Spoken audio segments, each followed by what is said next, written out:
Hello everybody. I know it's been a little while since I posted. It's been a very hectic year, actually. Um, just if anyone was curious, I did a presentation at Brown University on fairies as justification for human deviance, and I did a presentation at another conference called Romantic the Gothic about fairies and witches in 17th century Scotland during the witch trials. Both of those are on academia.edu if you're curious and you want to read them. I also just finished up my latest book, which is about Celtic cultural fairies in North America. That'll be out late next year. But just, I've had a lot going on. I haven't been making as many videos. However, today I'm back and I thought we could talk about what do fairies wear? What could we expect to see fairies wearing if we had a fairy experience? When we read folkloric accounts, like what sort of descriptions are we going to find? And I thought this would be fun to get into because most people today who are more informed with like the pop culture concept of fairies are going to be getting their impressions primarily from 4 different sources. And those sources would be mostly modern art, to some degree covers of novels, fiction, role-playing games, and then direct like video games. This tends to be like the main ways that people conceptualize how fairies look, what they're wearing. And I've done other videos before talking about things like the pointed ears, and actually I don't remember if I've done one about the size of fairies. Maybe I should do that next time. But when we look at these 4 sources, we're also going to find there's 4 sort of primary understandings. When you ask people, say, what do fairies wear? The first you're going to get, of course, that's be coming from the video games and the RPGs, mostly the video games, is some kind of like armor, usually scantily clad armor, I guess we would say. That stereotypical video game armor. You'll also see people talking about how fairies would be wearing things that are very, I guess you would say, Lord of the Rings aesthetic. That sort of Renaissance fair, medieval fantasy kind of clothing. You're also going to see people who will describe fairies. This, I think, is coming more maybe from the Disney or cartoon movie end of the scale, but fairies wearing leaves and flowers, kind of dressing in natural materials, raw natural materials like that. And of course, the final version you're going to find, some people say, is that fairies don't wear anything, that they're just naked. So this is sort of the main concepts that we find these days. What do we find in the folklore and what do we find in the anecdotal accounts is really interesting to me. Mostly what we see, this is the majority of material we find, describes the good folk wearing clothing that is fairly similar to the humans that would be around them. We do have some references, for example, Reverend Robert Kirk in his book, The Secret Commonwealth of Elves, Faunts, and Fairies. He talks about how they would wear the clothing of the people around them. So Scottish fairies would wear things that people in Scotland at the time, this would be the 17th century, were wearing. Irish fairies would wear what the Irish people at the time were wearing. But he does mention that sometimes these would be slightly out of date. And this is something we find in other sources as well. This idea that the fairies would wear what their human neighbors were wearing, but they were maybe a generation or 2 behind the fashion trends, effectively. W.B. Yeats mentions this as well in his book Celtic Twilight, talking about a woman who had a friend among the fairies and sort of describing how she dressed that was slightly old-fashioned. Not really old-fashioned. We're not talking like Renaissance fair type of stuff here. For our perspective in 2023, this would be people who would be wearing the equivalent of like the 1970s fashion. It's a little harder today because our fashion is very blurry and people wear things from all different eras, but it would be people in like bell bottoms and tie-dyed tops. Would be how you would see fairies maybe today. Some food for thought, I guess. But based on these trends, this idea that they would be wearing effectively what your grandparents would have been wearing when they were young. Kind of that behind the curve idea. And like I said, this is something that we find in a lot of the older stories. We also, though, find quite a lot of stories where the good folk, when they appear to humans, look very human. They can kind of blend in or pass as human. And this is partially because of the magic that sort of disguises their otherworldly nature. It's also partially because of the way they're dressing. They are dressing the way that the humans around them are dressing. And I have talked to several people who have had modern encounters within the last, say, 5 years, who talk about meeting the good folk or seeing someone they believe is one of the good folk who was dressed in a way that did not itself draw attention, something that would blend in. For the majority, at least in Western culture, I would assume it would be some sort of jeans and maybe a t-shirt sort of a thing, sweater, like something that doesn't stand out as being unusual clothing-wise. That is not to say that people don't have experiences and encounters in modern situations where they do describe that sort of Ren Fair apparel. That does happen. But just so people are sort of setting their expectations, we do have a lot of these stories where they look fairly typical to what the humans around them would be wearing as well. So that is sort of the bulk of what we find. The majority of stories, particularly older stories, but even still some today, are going to be in this sort of context. They dress like the humans around them dress. They can blend in with the humans around them. They can move among the humans around them without sort of really standing out based on their clothing, which is a good thing for them.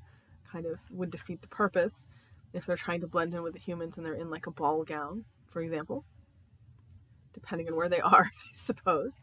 But, you know, it is certainly something to consider. And outside of that, we do have some sort of exceptions. And this is where it becomes important again to remember that when we talk about the good folk, and I do it here all the time, I really use generalizations quite a bit. I'm sort of lumping a huge array of material and a huge array of beings together into one convenient group, just because it's easier to talk about.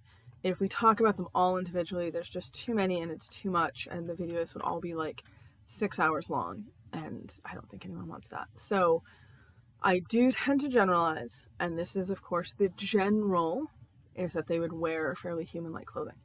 Specific types of the good folk, however, are known to have different fashion sense, I guess we could say. So we do have beings like the Gruachach, which does appear nude. However, Gruachach means like very hairy. It's this fairy that's found in Scotland and Northern Ireland, particularly with like the Gallowglass influence, the Scottish plantation influence in Northern Ireland. We see these beings described as preferring not to wear clothes, but they are extremely hairy, and their hair kind of covers them. So just to give people the appropriate visual here, and that is something that we tend to find when fairies are described as not wearing clothing. Usually there's still something that's covering things, often their hair. We also do have stories of fairies that would wear specific colors. There's a lot of different color associations with the good folk. So green is referred to as the fairies' like main color, to the degree that like in Scotland it's referred to as the fairies' fatal green. It's considered unlucky, particularly for human women, to wear green, because potentially it could cause issues with the good folk.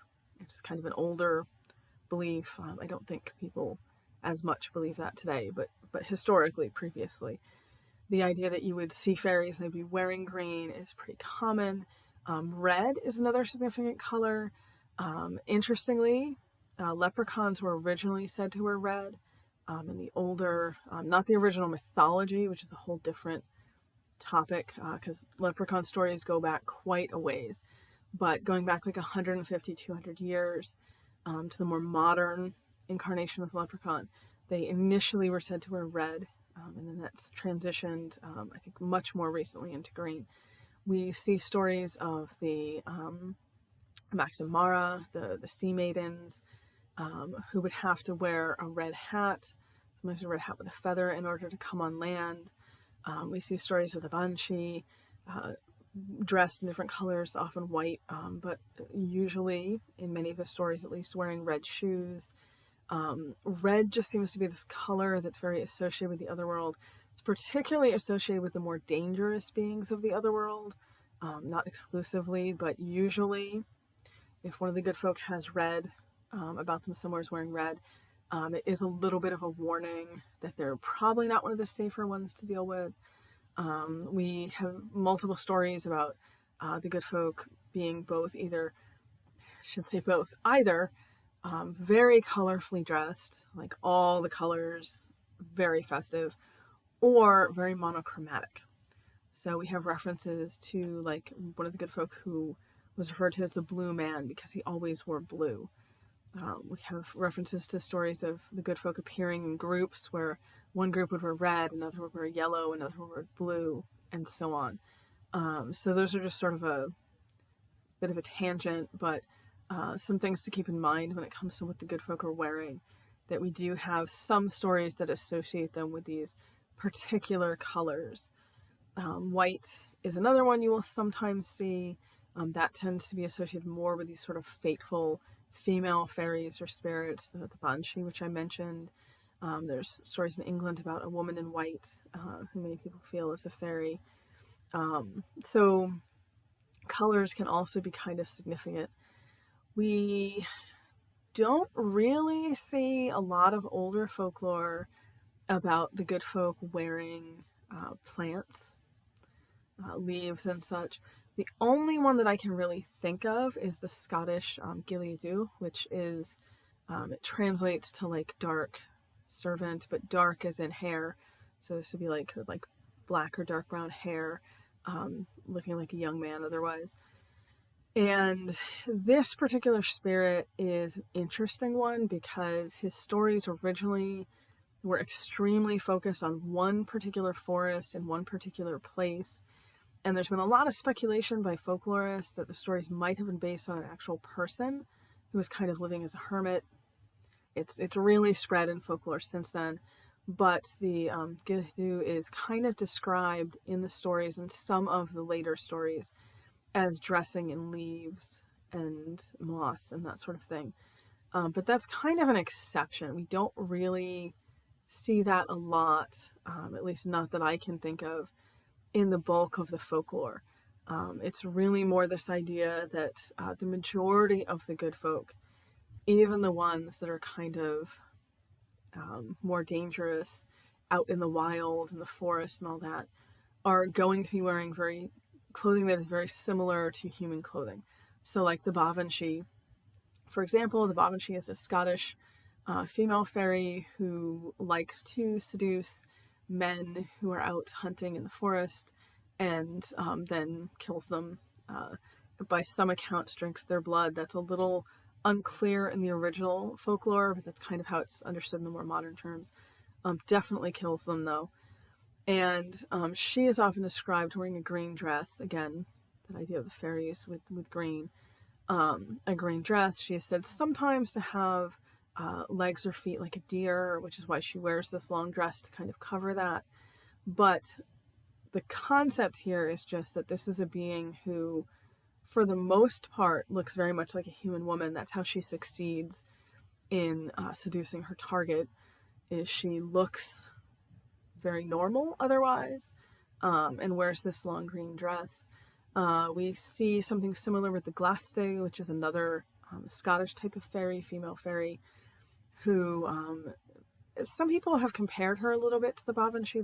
There's some similarities possibly there, but she appears as a really attractive looking woman wearing a long green dress, in her case possibly to hide like goat feet or goat body parts. Is connected with water. She's a water spirit, and she would appear at farms and sometimes be helpful or of assistance. She was very fond of children and the elderly, not so much of adult men, hence I think why people compare her to the Babanshi. But again, it's this idea of this fairy that would appear in this green dress and otherwise generally looked fairly human. The dress itself would not have been something particularly strange or unusual for the time. And this is just something we see in general with the good folk. When they appear, they usually will appear in that context. But we do have at least that one example, dressing in plants. We do have some very specific folklore about some of them not wearing clothing. And then, of course, we also have a whole range of folklore, particularly associated around the brownie, and then to a lesser degree, sometimes with pixies. The idea that these beings would dress in rags or that their clothing would be very poor, which is kind of unusual. The majority of fairy stories we have, when people talk about what they're wearing, it's usually described either as very typical, what the humans around them would be wearing, or a very fine quality, like exceptionally good, exceptionally nice clothing. So we have these certain particular types of beings who go the very opposite direction, and their clothing would be very tattered and torn and ragged and old. And these tend to be the more like domestic spirits, like the brownie. And it plays into this idea that the family that they would be connected to would be so grateful to them, so appreciative of the work that they're doing, that they would offer them a new suit of clothes. And this would either deeply offend the being, and then they would tear everything apart and leave in a huff, never to be seen again, because they were so offended at being offered clothing. Or, in the complete other direction, they would be so grateful and so thrilled and so happy that they had this new clothing that they would swear that they were never going to work again and they would disappear. So actually giving clothing as a gift to these particular types of spirits is a way to banish them, to get rid of them if you don't want them around. But again, this idea of them wearing these tattered, torn clothing, very specific to mostly the brownie, but sometimes sort of similar spirits. We do occasionally see it. Other spirits mention that way as well, but mostly the brownie. And it does seem to have this more specific kind of connection with them. Why do they dress that way? We don't know. The implication is kind of that they're doing all this hard work around the farm and they're not super concerned with what they're wearing. But outside of that, that's sort of the summary of what we find in folklore for how fairies dress, how they're going to appear to people, what they're going to be wearing. And it's not completely at odds with the modern pop culture view, but the modern pop culture view definitely takes all of that in a very different direction. So I think the closest we might find, honestly, is like urban fantasy, where you see the good folk dressing just like the humans around them. That would probably be about where we're at with what the folklore actually tells us.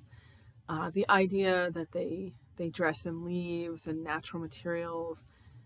Yes, we do have that one Scottish reference, but that mostly seems to be a very modern idea, coming from this idea that the fairies are inherently connected to nature, to natural things. And I've done a video previously on fairies as nature spirits, so I'm not going to get too much into that here. But that seems to be kind of where that idea is coming from. And then, again, the idea of them being in any sort of armor or things like that. The Ren Fair style, the anachronistic style, wearing medieval clothing. That all seems to be coming from this idea that people are reading stories, folkloric descriptions from 100, 200, 300 years ago, and sort of getting this idea that if that's how the fairies appeared then they continue to appear that way. If you have a story about a fairy who appears as a knight in armor, if you have a story about a fairy who appears in this like gorgeous velvet gown, and that would be coming from specifically like Sir Orfeo and then Thomas the Rhymer. For anyone who's curious where I'm pulling those descriptions from those two stories, people then sort of act like, well, they would still be wearing that today, instead of understanding it that those were descriptions of things that would have been either around at the time or around at the time the story was supposed to have happened. Because some of these stories, like Sir Orfeo, was set in the past. Thomas the Rhymer, the prose version comes from the 13th century. The ballad version comes several hundred years later, but obviously, that time period, that's what you would expect a queen or a noblewoman to wear. That's what we see described. So I think it is helpful to understand just in context that just because we have a story from 800 years ago, 500 years ago, 200 years ago, that describes the good folk wearing particularly elaborate sort of human fashion of that time, that doesn't mean that they would still be wearing that today. That's not like they didn't pick that and then stick with it forever. We do have a lot of more recent stories, a lot of modern anecdotal accounts that talk about the good folk wearing exactly what humans would be wearing today. So I'm just going to leave you with that image of one of the good folk, one of the elves, one of the gentry, a fairy, wearing jeans and like a band t-shirt. Because why not? So if you were to encounter one of the good folk today, particularly one of the more human-seeming ones, that is what they're more likely to be wearing. And that is everything I can think of to talk about that has to do with fairy fashion. I hope everyone found this interesting, or at least some good food for thought. And I will try to get another video done a little bit sooner now that my workload is not as hectic, hopefully. Have a good day.